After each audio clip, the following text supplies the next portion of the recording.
Donc on a vu donc les transferts de chaleur, hein, convection, conduction, rayonnement. On a vu les transferts d'humidité, donc l'humidité qui se transfère par convection d'air et par diffusion de vapeur. Et on va essayer maintenant de mettre ça un peu, mettre tout ça en musique pour créer des compositions de parois qui sont efficaces. Donc le principe de base c'est lequel? C'est qu'on va essayer du côté chaud, donc pour éviter de la condensation, de prévoir une étanchéité à l'air. Une isolation thermique qui va pouvoir séparer l'intérieur de l'extérieur. Et côté extérieur de notre toiture, prévoir une sous-toiture qui va pouvoir être une protection contre l'humidité, contre la pluie et l'humidité accidentelle, qui va être la plus ouverte possible. Donc ça, c'est le concept de base. Donc soit on isole, comme on le voit ici, donc dans l'épaisseur de la charpente. Deuxième possibilité, celle qu'on va développer dans les détails un peu plus loin, par l'extérieur de la charpente. C'est ce qu'on fera souvent en rénovation quand on a des finitions intérieures qui sont déjà en place. Ou alors, on peut éventuellement imaginer isoler le plancher des combles. Donc, c'est les trois possibilités qu'on va avoir pour isoler notre toiture. Chris me dit ici qu'il y a un commercial qui lui propose un système qui permet d'assurer donc les trois fonctions, donc étanchéité à la vapeur, isolation et protection extérieure, en une fois par-dessus la charpente. Il dit ça a l'air génial. Donc donc on parle ici très clairement des panneaux sandwich qui reprennent les différentes fonctions dans des panneaux déjà préfabriqués. Donc pour assurer l'étanchéité à l'air, il va quand même falloir être très attentif avec ce type de produit et bien respecter les prescriptions des fabricants et même, je dirais même dans certains cas, fouiller les prescriptions des fabricants et pouvoir garder un certain esprit critique si on veut éviter des sinistres. Donc si on voit par exemple ici, j'ai deux coupes qui m'ont été fournies par Unilin ici, où on voit un petit peu les schémas de principe pour garantir l'étanchéité à l'air.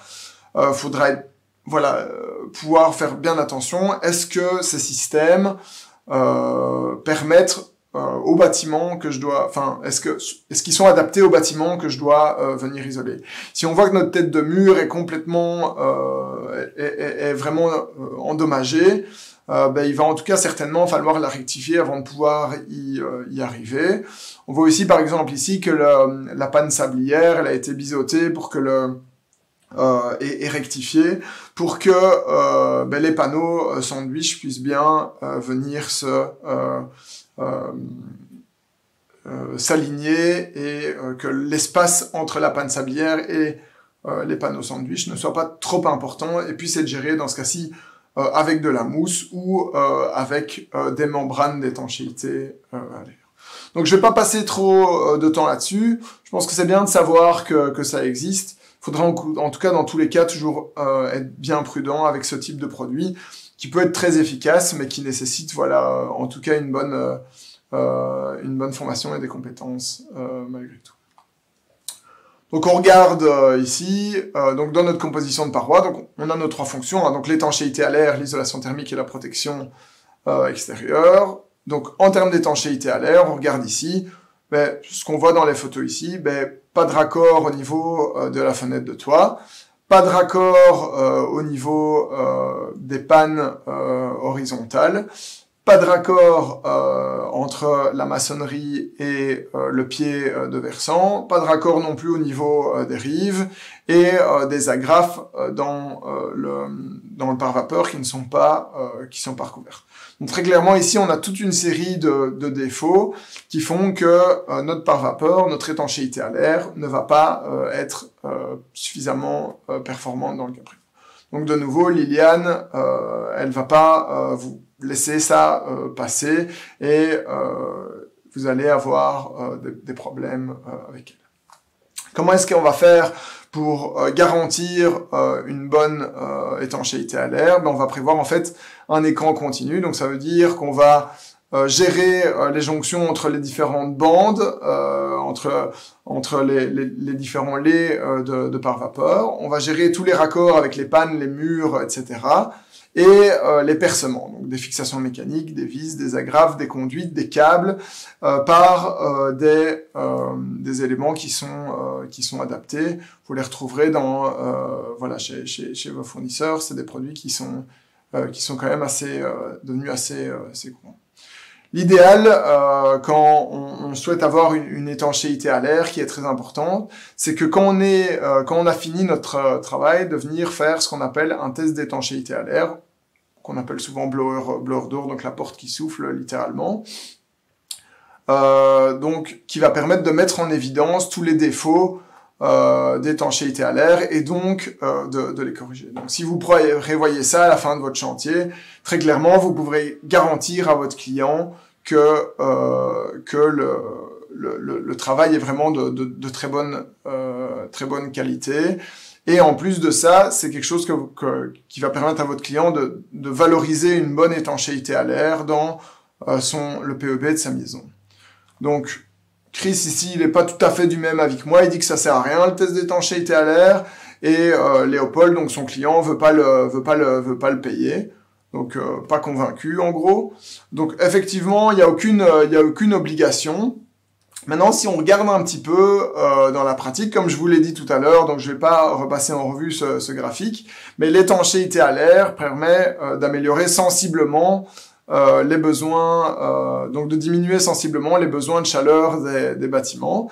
Et donc, en fait, en valorisant une bonne étanchéité à l'air, donc sans faire de test d'étanchéité à l'air, ce que va faire la PEB, tout simplement, c'est qu'elle va utiliser la valeur par défaut, donc comme si l'étanchéité à l'air n'était pas très bonne. Donc en faisant le test d'étanchéité à l'air, en fait, elle va pouvoir valoriser la bonne étanchéité à l'air et la considérer dans le calcul, et donc pouvoir améliorer. Donc si vous avez une bonne étanchéité à l'air, ça vaut sans doute la peine de venir faire ce test d'étanchéité à l'air. Pourquoi ? On le voit ici, les besoins de chaleur avec une bonne isolation et une étanchéité à l'air par défaut, par rapport à une bonne étanchéité à l'air, on voit qu'on a diminué ici, par exemple, d'une dizaine de % par rapport à la valeur par défaut. Donc très clairement, pouvoir diminuer la valeur de son BEB de 10%, c'est intéressant. Pourquoi c'est intéressant ?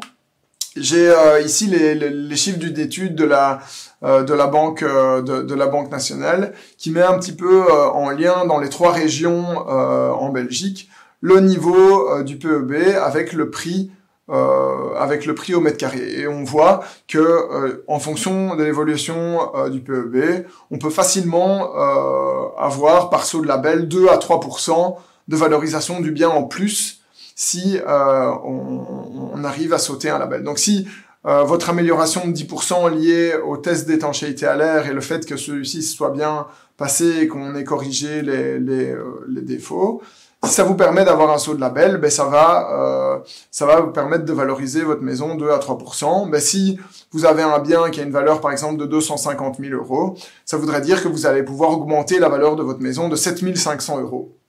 Donc intéressant quand même, le test il coûte de l'ordre de 500 € et la maison elle sera valorisée de 7 500 € supplémentaires. Donc aucun doute que ça va plaire à notre jeune cadre dynamique, donc Léopold ici qui, une fois qu'on lui a expliqué pourquoi on le fait, ne va certainement pas rechigner à payer les 500 € du test.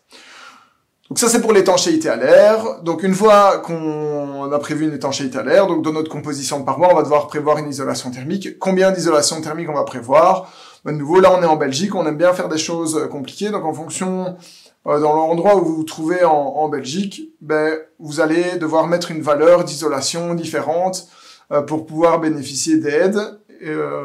Donc là, ce que je vous invite à faire, c'est en fonction de la région dans laquelle vous devez travailler, de vous renseigner auprès de l'administration qui fixe ces règles.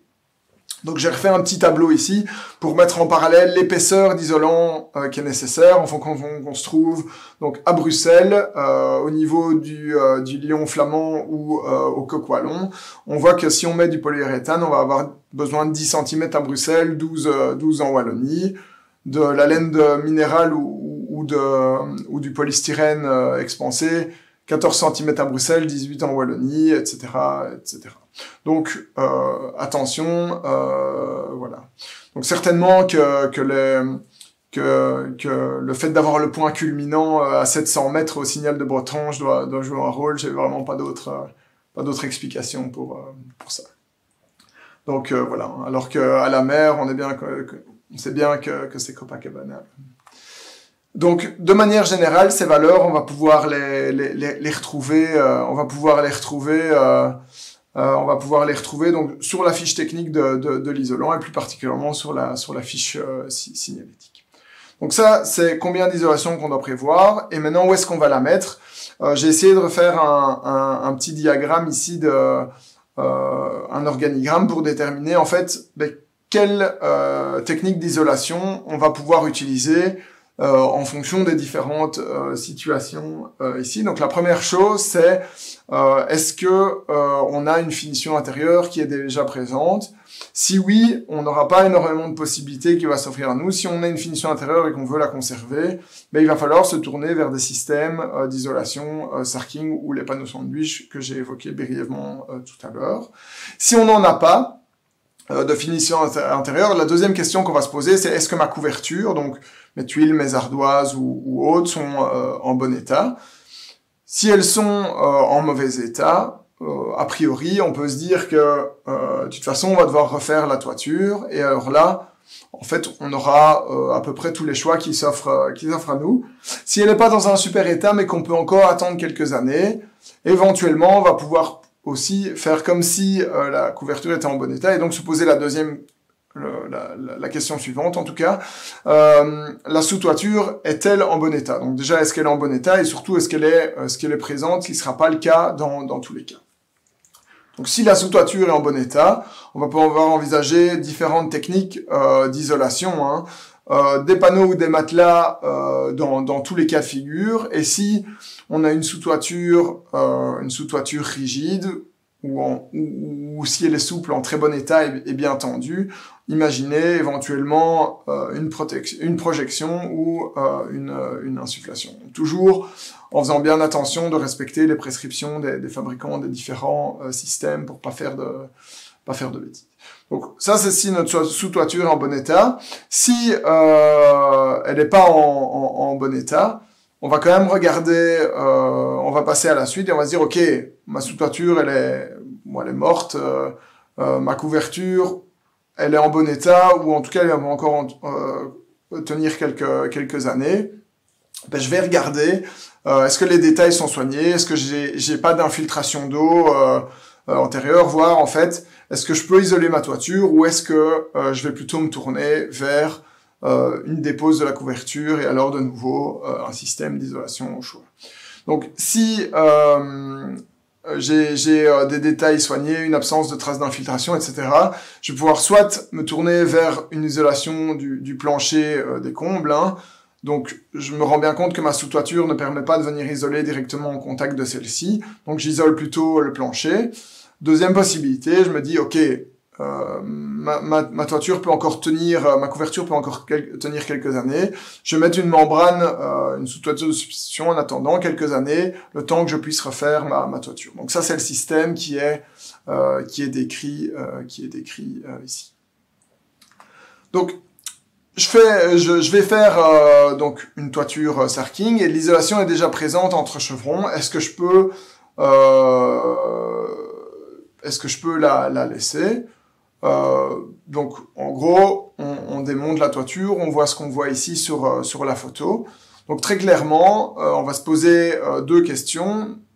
Enfin, donc la première question, quel est le risque en termes de condensation si mon pare-vapeur, il n'est pas directement du côté complètement chaud de l'isolation, comme je vous l'ai conseillé tout à l'heure, mais un petit peu entre deux couches d'isolation. Alors là,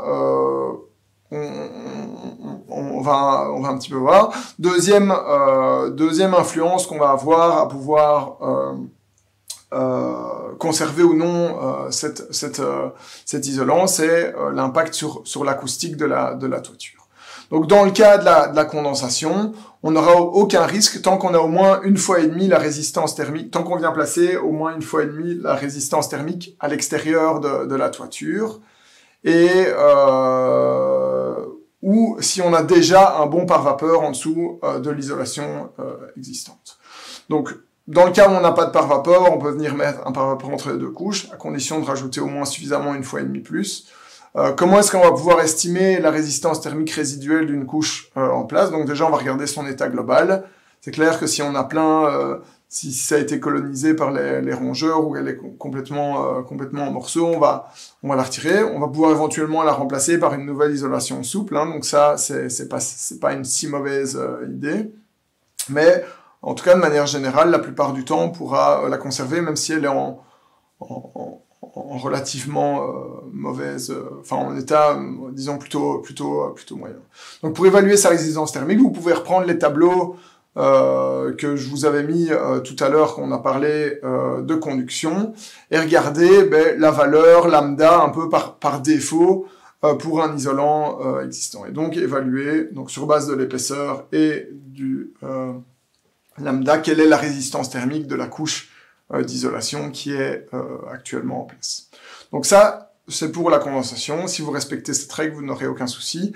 Deuxième influence, c'est l'acoustique. Très clairement, quand on a une toiture et qu'on vient faire un sarking, on va devoir se tourner, à moins de venir remettre une structure en bois par l'extérieur, vers des matériaux qui sont rigides et relativement compacts, et donc qui vont avoir une assez mauvaise isolation acoustique.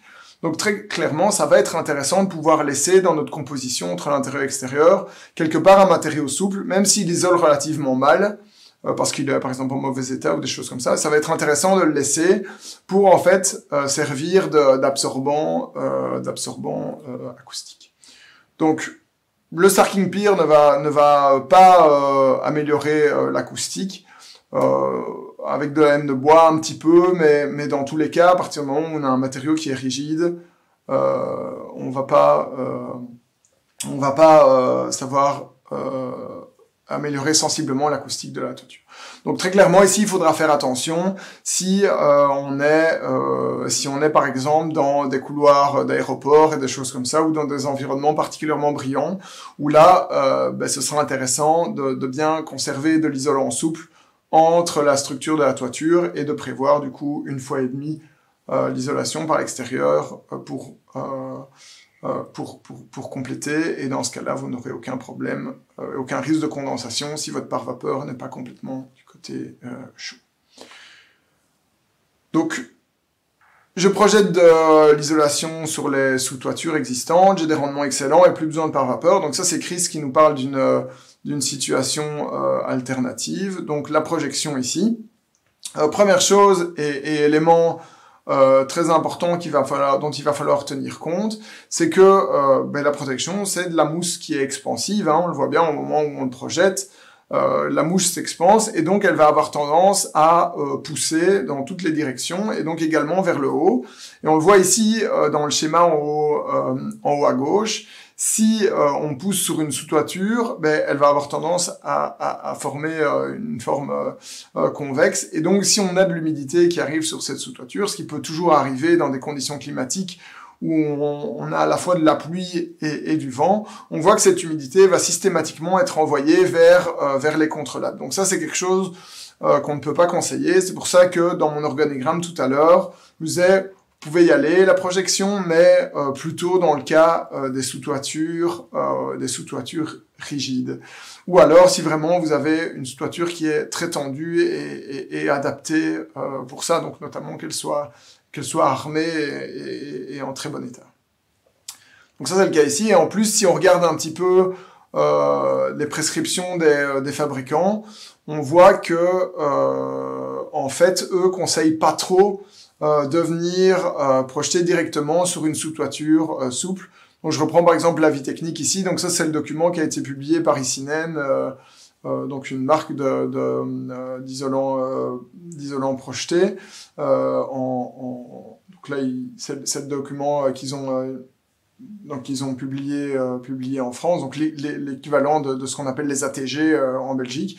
Et on voit le schéma suivant. Donc on voit bien effectivement que pour pouvoir se passer de pare-vapeur, par exemple, eux, ils recommandent d'avoir au moins